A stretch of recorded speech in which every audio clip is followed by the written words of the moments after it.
Fraîchement intronisé, Radrasouanev entend imposer sa patte à la tête de la direction technique nationale. En attendant un état des lieux plus poussé, l'ancienne star du football malgache dresse ses premiers constats globaux. L'objectif est de trouver la bonne formule pour développer le football malgache. L'éducateur veut mettre au cœur de son projet un travail autour de l'identité du football malgache. Et pour lui, cela passe par une prise en compte de la morphologie des joueurs malgaches. Ny zavatra misy aloha zany rehefa nandalondalo teto daholo zany famafao teto ny hoe fidirana teknika vaovao na fidirana méthode vaovao na azo formation rehetrarehetra dia ny zavatra misy amin'ny ankapobeny ny zavatra tsy niova dia ny morphologie antsika gasy manodidididina eo amin'ny 1m75 1m70 vitsivitsy ny tonga any amin'ny 1m80 joueur gasy dia rehefa eritreretina ihany koa inona moa manakana ny tsy hitazomana ny identité antsika malagasy ao anatin'ilay izy fa mila matsilo kely tsika zany hoe aiza ny ahafahantsika inona ny zavatra ataontsika ahafahantsika mampitombo an'izay fahaiza-manao ny gasy zay zany ny tena hoe anaovana fikaonan-doha eo amin'ny samy technicien. L'ancien milieu offensif compte ainsi mettre à profit les techniciens locaux afin de concrétiser cette politique. Il espère mener des réflexions au cours de différentes rencontres sur la manière d'imprimer cette philosophie de jeu basée sur des petits paquets à inculquer aux joueurs dès leur jeune âge.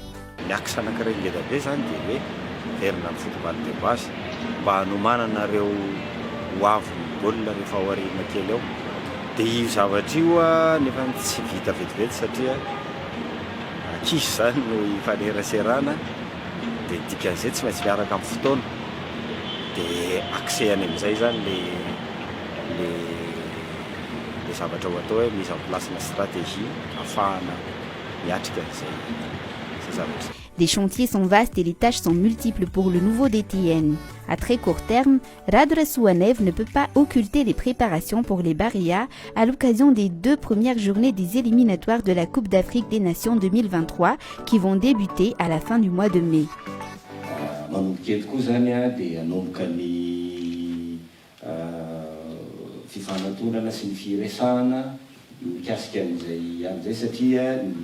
Fantatsika rehetrarehetra fa tena akaiky le fotoana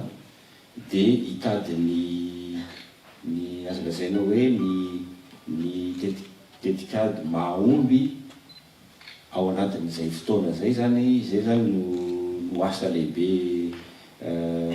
miandro zany zao ifampidiniana amin'ny sélectionneur satria ny sélectionneur tena azo lazaina hoe tena ozatry ny fandehanan'ny ekipa pirenena ny Barea A zany dia ny zavatra azo lazaina anareo zany zao eto dia hiezaka sy andeha hiazakazaka ny ketrika momba an'izay hoe ahoana ny atrehana io lalao contre amin'ny Ghana io ny amin'ny fampivondronana sy ny contact amin'ny joueur tsirairay sy ny mikasika manodidina ny ekipa pirenena io zany satria zava-dehibe loatra ho an'ny firenena malagasy ho an'ny malagasy ray manontolo.